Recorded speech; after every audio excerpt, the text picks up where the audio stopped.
भारत पाकिस्तान के बीच मैच आज 5 साल बाद T20 फॉर्मेट में दोनों टीमें होंगी आमने सामने। मैच पर सारे देश की निगाहें।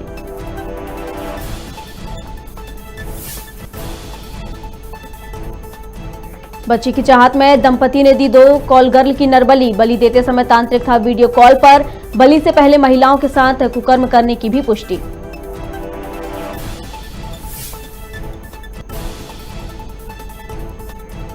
ग्वालियर में बिजली कर्मचारियों ने की गुंडागर्दी। बिल बकायेदार को घर से घसीटकर डंडे और बंदूक के बट से पीटा। ऊर्जा मंत्री प्रद्युम्न सिंह तोमर क्षेत्र के ग्वालियर।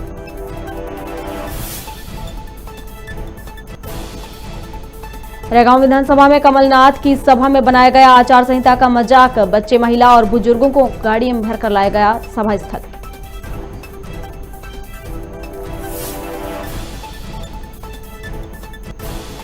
और अंधविश्वास में दादी के पोते को गर्म सरिये से दागा। कंधे और पसलियों में हुआ था फ्रैक्चर। बच्चे को सरिये से दागने पर हुआ इन्फेक्शन।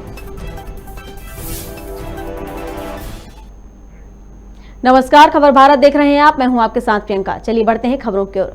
ग्वालियर पुलिस द्वारा 36 घंटे में महिला के कत्ल का खुलासा हुआ था, जिसमें चारों आरोपियों ने तांत्रिक के कहने पर महिला की बलि दे दी थी और शव को तांत्रिक के पास ले जा रहे थे। तभी IITM के पास शव गाड़ी से गिर गया, जिसके बाद जांच पड़ताल में पूरे मामले का खुलासा हुआ था। और अब इस मामले में एक और कॉल गर्ल के कत्ल का मामला सामने आया है, जिसमें महिला ने शराब पी रखी थी, जिसके चलते तांत्रिक ने बलि स्वीकार नहीं की और शव को सराय छोला में फेंक दिया गया, जिसके बाद उन्होंने दूसरा कत्ल किया। ये जो कल प्रकरण दर्ज हुआ था हजीरा थाने में और जिसमें 5 आरोपियों की गिरफ्तारी हुई थी, इसमें आज माननीय न्यायालय के समक्ष इन आरोपियों को प्रस्तुत करके इनका रिमांड लिया गया है। इसके साथ ही घटना स्थल का निरीक्षण नगर पुलिस अधीक्षक महाराजपुरा और विवेचकों की टीम के द्वारा किया गया। वहां से घटना स्थल से हमको बड़े महत्वपूर्ण साक्ष्य मिले हैं, जो कि मृतिका की वहां पे हत्या की गई थी, इसकी पुष्टि करते हैं। साथ ही मृतिका द्वारा उपयोग में लाया जा रहा मोबाइल और अन्य सामग्री वहां से जब्त की गई है। इसमें एक डेवलपमेंट बड़ा महत्वपूर्ण ये हुआ है कि पूछताछ के दौरान जब जो इनसे पूछताछ की गई तो एक अन्य हत्या को इन्होंने स्वीकार किया है, जो कि 13 और 14 तारीख की दरमियानी रात जिला मुरैना के थाना सराय छोला में इन्होंने की थी। और जिस लड़की की इन्होंने हत्या की थी वह भी कॉल गर्ल है, इसी तरह के काम करती है। इस पे थाना सराय छोला में धारा 302 भारतीय दंड विधान के तहत अपराध पंजीबद्ध है। ये अभी प्रारंभिक पूछताछ पे इन्होंने बताया है। मेरे द्वारा इसकी सूचना पुलिस अधीक्षक मुरैना को दे दी गई है, उनकी टीम आ रही है यहाँ पे और फर्दर वो पूछताछ करके इसको रिमांड पे ले सकते हैं, लेंगे ही।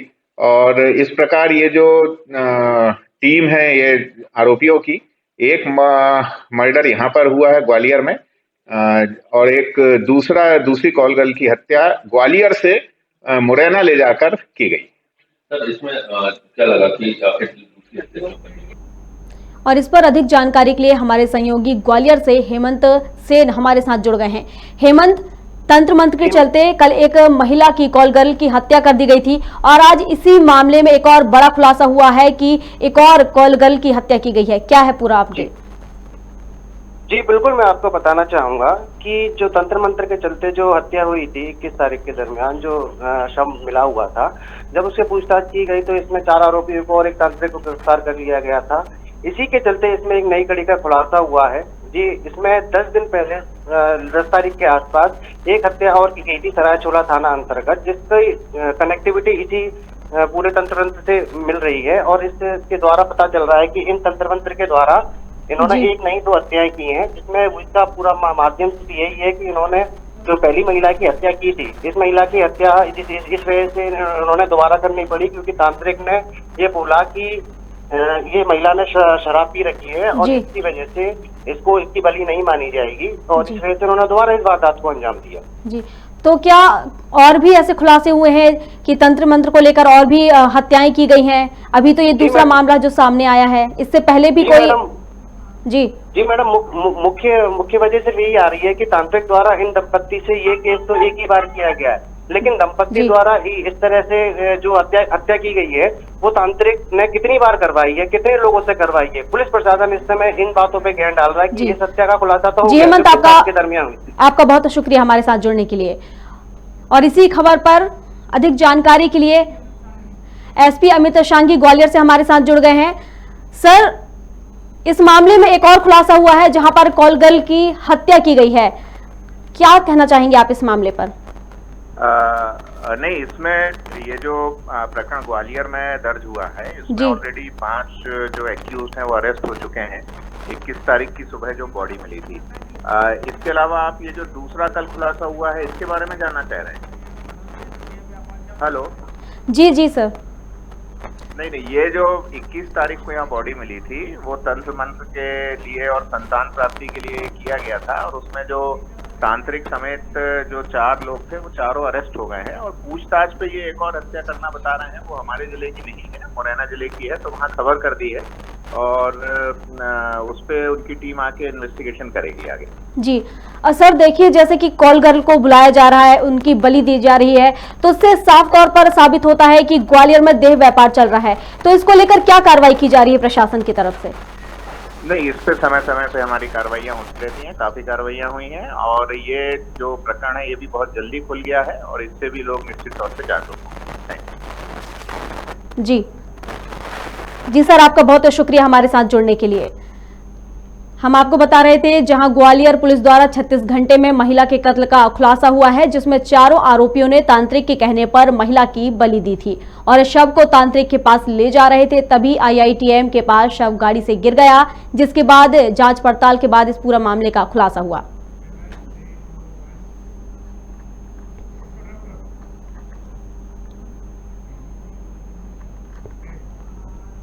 चलिए अगली खबर की ओर बढ़ते हैं। सूरजपुर जिले के राजू रजवाड़े ने देश में कोरोना विरोधी टीके के 100 करोड़ डोज पूरा कर लेने पर साइकिल यात्रा निकाल रहे हैं। यात्रा मां महामाया मंदिर से पूजा पाठ कर शुरू हुई है। राजू अंबिकापुर से रायपुर पहुंचेंगे और वहां पर पूर्व मुख्यमंत्री डॉक्टर रमन सिंह से मुलाकात कर आगे की यात्रा प्रारंभ करेंगे। रायपुर से मुंबई होते हुए गुजरात स्टैच्यू ऑफ यूनिटी से होते हुए दिल्ली तक का सफर तय करेगी। यह सफर लगभग 3100 किलोमीटर की होगी पूरी यात्रा। देखिए, इससे पहले जो मैंने यात्रा निकाला था उसमें भी बहुत सारी समस्याएं थी, और वैसा नहीं है, मतलब इतना लंबा यात्रा है तो कुछ तो समस्याएं आएंगी। साथ में जो मेरा रूट है वो सर्वप्रथम इधर से अंबिकापुर होते हुए जो उदयपुर मोरगा होते हुए पहले रायपुर जाऊंगा। रायपुर में प्रदेश के पूर्व मुखिया डॉक्टर रमन सिंह जी से भेंट करते हुए फिर वहाँ से आगे का रूट चार्ट आगे का तैयार होगा। ये अभी तो सफ़र तय नहीं है, लेकिन मुझे लग रहा है 30 से 35 दिन लगेंगे। क्यों जाना चाहते हो? मैं अभी 9 महीने में जो 100 करोड़ जो वैक्सीनेशन लगा है, इसके लिए जो इस कोरोना की लड़ाई में जितने भी देश के नागरिक हैं जिन्होंने अपना बहुमूल्य योगदान दिया, मोदी जी का सहयोग किया इस जंग में, उन सभी को एक साधुवाद देते हुए, धन्यवाद देते हुए, साथ में मोदी जी को एक बधाई के रूप में यह यात्रा निकाल रहा हूँ। देखिए, राजू रजवाड़े हमारे सूरजपुर ज़िले के निवासी हैं और जो देश में 100 करोड़ वैक्सीन का लक्ष्य इस देश ने प्राप्त किया है और महामारी से जिस तरीके से देश निपटा है उसकी उपलब्धि को लेकर ये साइकिल यात्रा 3100 किलोमीटर की आज यहाँ शुरू कर रहे हैं। महामाया चौक, महामाया मंदिर दर्शन से आरंभ हुई है और आज ये जो यात्रा का रूट है इनका वो रायपुर होते हुए वाया मुंबई और मुंबई के बाद फिर गुजरात में स्टैच्यू ऑफ यूनिटी से होते हुए ये गुजरात जाएंगे। गुजरात से होते हुए दिल्ली तक की यात्रा इनको करनी है। लगभग 3100 किलोमीटर की ये यात्रा करने वाले हैं। इसमें देश की इस महान उपलब्धि के बारे में और वैक्सीनेशन जागरूकता अभियान, ये दोनों विषय को लेकर इनकी यात्रा है। मेरे ख्याल से ये देश में अपने आप में एक यूनिक यात्रा है। मैं और हम सभी लोग यहाँ पर बीजेपी के और सामाजिक कार्यकर्ता उपस्थित हैं। हम सब लोग राजीव राजवाड़े जी को बहुत बहुत शुभकामना देते हैं। भोपाल सांसद प्रज्ञा सिंह ठाकुर इन दिनों अपने बयानों को लेकर चर्चाओं में हैं। प्रज्ञा ठाकुर के इन्हीं बयानों को लेकर कांग्रेस ने उन्हें श्राप देने वाली सांसद की संज्ञा दी है। कांग्रेस का कहना है कि प्रज्ञा सिंह ठाकुर कोरोना संक्रमण काल में भोपाल से गायब रहीं और अब वह अपनी नाकामी को छुपाने के लिए आरोप प्रत्यारोप लगा रही हैं और जनप्रतिनिधियों को श्राप दे रही हैं।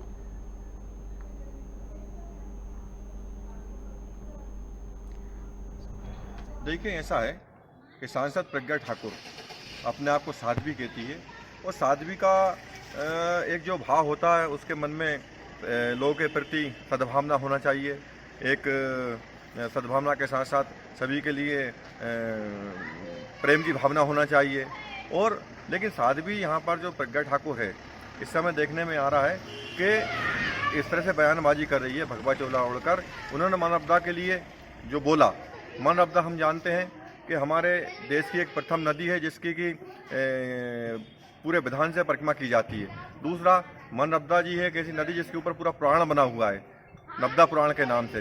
दूसरा, वहाँ का जो पत्थर निकलते नर्मदा नदी से पूरे हमारे भारत देश में मंदिरों में शिवलिंग के रूप में विराजमान है। कंकर में वहाँ के जो बोलते हैं कि शंकर विराजमान है। तो जिस तरह से माँ का अपमान किया कि नर्मदा मैया में स्नान करने से कोई भी पवित्र नहीं होता, ये नर्मदा जी के प्रताप को उन्हें चैलेंज किया है। मैं इसकी तीखी निंदा करता हूँ और उनसे बोलना चाहूँगा कि आप जाके नर्मदा मैया में स्नान करें, डुबकी लगाएं और नर्मदा मैया से माफ़ी मांगे कि माँ मुझसे गलती हो गई, नहीं अन्यथा आप जो हमेशा श्राप देती फिर रही है लोगों को सांसद के रूप में, आपके साथ भी उल्टा हो सकता। नर्मदा मैया की कृपा आपसे हट जाएगी और आपको ये अधिकार नहीं रहेगा। सांसदी भी चल जाएगी तो आती जाती रहेगी सांसदी, लेकिन आप इस तरह के बयान मानवता को तत्काल वापस लेना चाहिए और डुबकी लगा के माँ से माफ़ी मांगे। रैगांव विधानसभा क्षेत्र में पूर्व मुख्यमंत्री कमलनाथ की शिवराजपुर और भारजूना की सभाओं में खुलेआम आचार संहिता का मजाक उड़ाया जा रहा है। जनसभा में भीड़ जुटाने के लिए बच्चे, महिलाओं और बुजुर्गों को गाड़ियों में भरकर लाया गया। साथ ही जहां सभा होने के बाद उनको लावारिस की तरह छोड़ दिया गया। आपको बता दें कि कमलनाथ तो अपने उड़न खटोला से भोपाल उड़ गए, लेकिन किराए से लाए गए ये भोले भाले लोग खूब परेशान हुए।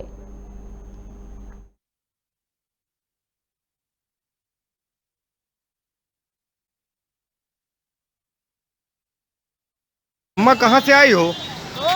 कहाँ से आई हैं? अच्छा, यहाँ रैली में आई थी? काहे से आई थी? अच्छा, चलिए। खाना पीना खाया है आपने? खाना पीना खाया है? रैली में आए थे आप? तो काहे से आए हैं?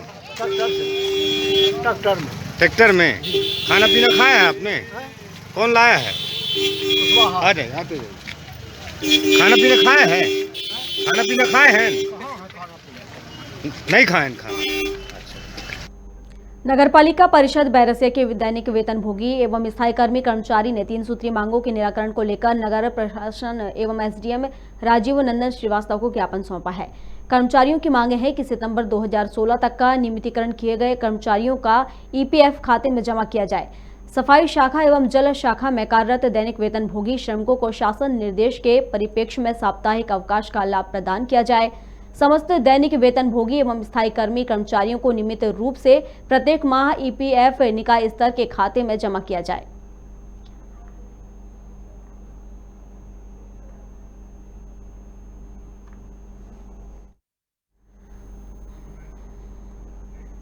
टीकमगढ़ के झांसी रोड स्थित एक स्थानीय होटल में कांग्रेस पार्टी के पूर्व मंत्री डॉक्टर गोविंद सिंह की मौजूदगी में कांग्रेस पार्टी द्वारा एक प्रेस वार्ता का आयोजन किया गया, जिसमें कांग्रेस पार्टी के पूर्व मंत्री डॉक्टर गोविंद सिंह ने भारतीय जनता पार्टी पर पृथ्वीपुर उपचुनाव में आचार संहिता का उल्लंघन का आरोप लगाते हुए कहा कि टीकमगढ़ जिले सहित निवाड़ी जिले में खाद्य वितरण के लिए 24 सोसाइटी बनाई गई थी, जिसमें 18 सोसाइटी मात्र पृथ्वीपुर में दी गई हैं। उन्होंने कहा कि लगातार वोटरों को लुभाने के लिए भाजपा आचार संहिता का उल्लंघन कर रही है, सत्ता का दुरुपयोग किया जा रहा है। कांग्रेस द्वारा निर्वाचन आयोग को लिखित शिकायत भी दी गई है।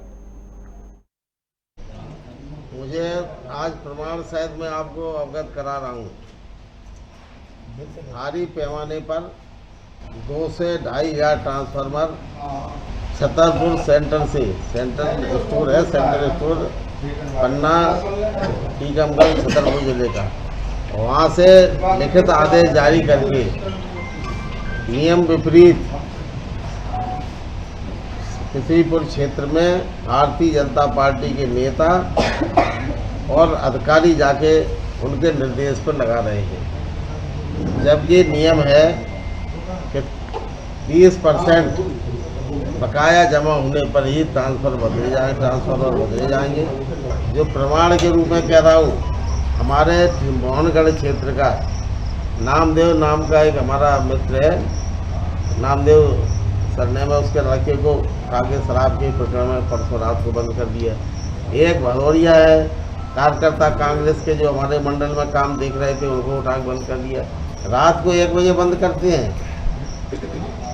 60 लीटर शराब रख देते हैं और बोले शराब बेच रहे हैं, और सुबह लिख देते हैं रात को 1 बजे बंद, अदालत में 11 बजे मतलब भेज दिए। श्योपुर जिले में एनएसयूआई कार्यकर्ताओं ने अपनी 4 प्रमुख मांगों को लेकर जिला महाविद्यालय पर तालाबंदी कर नारेबाजी करते हुए धरना दिया। इनकी प्रमुख मांगों में लॉ कॉलेज खोलने और छात्र छात्राओं की साल 2021 और 2022 की फीस को माफ करने सहित कई चीजें शामिल हैं, जिसमें एनएसयूआई जिला श्योपुर के अध्यक्ष ने कहा कि श्योपुर जिले में हुई बाढ़ आपदा से हमारे छात्र एवं छात्राओं का भी नुकसान हुआ है, इसलिए इन सभी छात्रों की फीस माफ की जाए। जिला श्योपुर इकाई की ओर से तालाबंदी का विरोध प्रदर्शन किया गया है कॉलेज प्रशासन के खिलाफ, उच्च शिक्षा विभाग के खिलाफ और यूनिवर्सिटी के खिलाफ, भाजपा सरकार के खिलाफ, क्योंकि हमारी शुरुआती मांगे रही है। हमने आदरणीय प्रभारी मंत्री महोदय और कलेक्टर महोदय को ज्ञापन, उच्च शिक्षा मंत्री जी के नाम और प्राचार्य महोदय को हम ज्ञापन दे चुके हैं। हमने 3-4 ज्ञापन दे दिए हैं ऑलरेडी। हमारी कोई सुनवाई नहीं, हमें कोई जवाब नहीं। गरोठ में आबकारी विभाग ने छतरपुर डेरा में दबिश देकर 20 लीटर अवैध हाथ भट्टी मदिरा जब्त की है। साथ ही 900 लीटर महुआ लहान नष्ट किया है। आपको बता दें कि आबकारी अधिनियम के तहत एफआईआर दर्ज की गई है।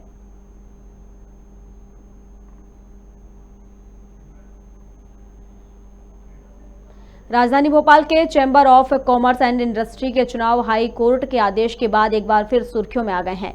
पहले 2 बार टल चुके चुनाव की वोटिंग की तारीख तय करने के लिए चुनाव अधिकारी मुकेश सेन ने सभी 55 प्रत्याशियों की बैठक ली।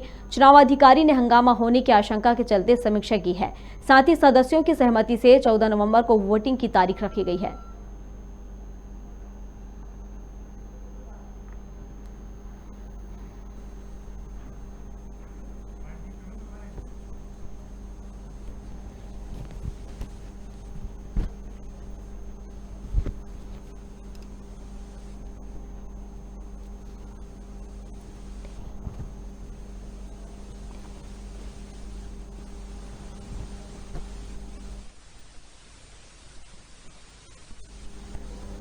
मध्य प्रदेश में 1 लोकसभा और 3 विधानसभाओं के लिए चुनाव प्रचार जारी है। भाजपा उपचुनाव को शिवराज सरकार के कामकाज पर जनता की राय के तौर पर देखा जा रहा है, तो वहीं कांग्रेस इन उपचुनावों को 2023 में होने वाले विधानसभा चुनावों का सेमीफाइनल मान रही है।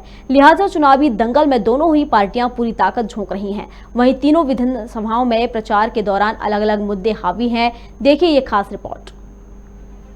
निवाड़ी जिले की पृथ्वीपुर विधानसभा में उपचुनाव जातिगत वोटों को साधने की ओर मुड़ गया है। हालांकि यहां पहले सहानुभूति और विकास के मुद्दे पर चुनाव प्रचार शुरू हुआ था, लेकिन अब सभी पार्टियां अलग अलग जातियों को साधने में जुट गई हैं। पृथ्वीपुर में 1,98,000 वोटर्स हैं, जिनमें से लगभग 30,000 ब्राह्मण और इतने ही यादव समाज के लोग हैं। हालांकि बीजेपी ने यादव समाज को साधने के लिए शिशुपाल यादव को टिकट दिया है, लेकिन इससे ब्राह्मण खफा हो गए हैं, जिसके बाद से भाजपा के बड़े ब्राह्मण चेहरे, चाहे फिर वो मंत्री गोपाल भार्गव हो या वीडी शर्मा, सभी के यहाँ दौरे तेजी से चल रहे हैं। लेकिन ब्राह्मण वोट किस ओर जाएगा, इस पर संशय बरकरार है।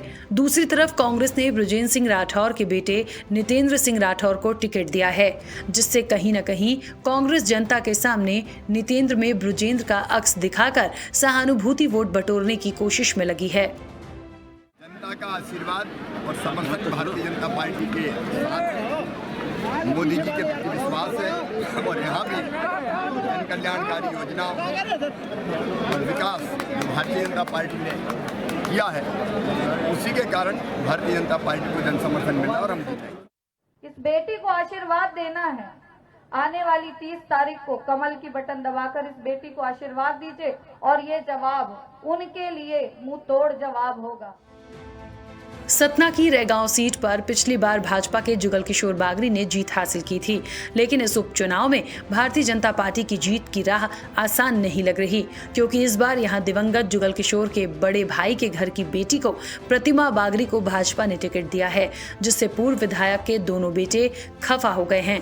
वहीं इन्हीं के परिवार के धीरेन्द्र सिंह धीरू निर्दलीय प्रत्याशी के तौर पर खड़े हो गए हैं, जिससे बागरी समाज के 20,000 वोट बढ़ने की संभावना है। वहीं 50,000 दलित वोट होने से कांग्रेस की कल्पना वर्मा को काफी मजबूती मिल रही है। इस बार बसपा ने अपना प्रत्याशी चुनावी रण में नहीं उतारा है, जिसका सीधा फायदा कांग्रेस प्रत्याशी को मिलेगा।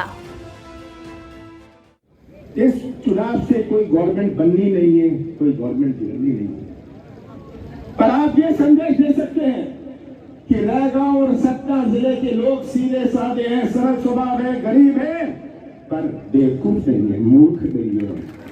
मैं तो सब जगह दौरा कर रहा हूं, थक गया है नौजवान बिना काम के, किसान बिना दाम के, बिना पानी के, व्यापारी बिना व्यापार के। तो मैं पूछता हूँ शिवराज सिंह जी, आप किस काम के? ये जोबट विधानसभा सीट पर कांग्रेस अपने 15 महीनों के कार्यकाल में किए गए कार्यों को गिनवाकर वोट मांग रही है, तो बीजेपी ने यहां पर महिला कार्ड खेला है। इस क्षेत्र में रोजगार न मिलने के चलते पलायन की समस्या बहुत बड़ी है, लेकिन यहां पलायन का मुद्दा कोई मायने नहीं रखता। जोबट में कांग्रेस से भाजपा में सुलोचना रावत को प्रत्याशी बनाया गया है, जो 3 बार विधायक रह चुकी है, और दिवंगत विधायक कलावती भूरिया के स्थान पर महिलाओं से जुड़ने की कोशिश कर रही है। तो कांग्रेस प्रत्याशी महेश पटेल, जो कि अलीराजपुर की राजनीति करते हैं, वे कमलनाथ सरकार के 15 महीनों में किए गए कामों को बताकर जनता से वोट देने की अपील कर रहे हैं। मैंने शुरुआत करी कि मध्य प्रदेश की एक नई पहचान बने। शिवराज सिंह जी से तो कुछ भी चलवा लीजिए, ऐसी कलाकारी, ये तो झूठ को भी शर्मा देते हैं, झूठ को भी इनसे शर्म आने लग जाती है।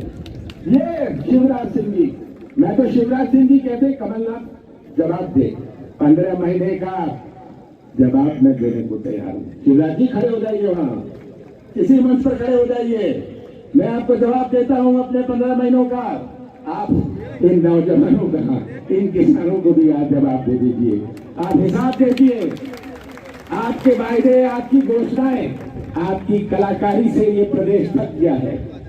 इतनी कलाकारी, इतनी एक्टिंग कर रही है, आज प्रदेश इससे थक गया है। कमलनाथ जी ने संबल योजना बंद कर, मेरे भांजियों ने क्या बिगाड़ा था कमलनाथ जी? तुमने उनकी फीस छीन ली।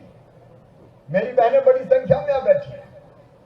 हमने योजना बनाई कि गरीब बहन अगर बेटा बेटी को जन्म देगी तो जन्म के पहले 4,000 और जन्म के बाद 12,000, इसलिए कि वो घर पर रह के आराम कर सके जन्म के पहले भी। हमने देखा कि बेटा बेटी को जन्म देने के 8 दिन पहले तक मजदूरी करती थी। हम क्या जन्म के पहले भी 4,000 देंगे ताकि महीना भर आराम तो करे, और जन्म के बाद 12,000 ताकि गरीब बहन भी लड़ुआ खा सके, लड्डू खा सके। बड़े घरों में तो मायके से आते थे पुराने जमाने में।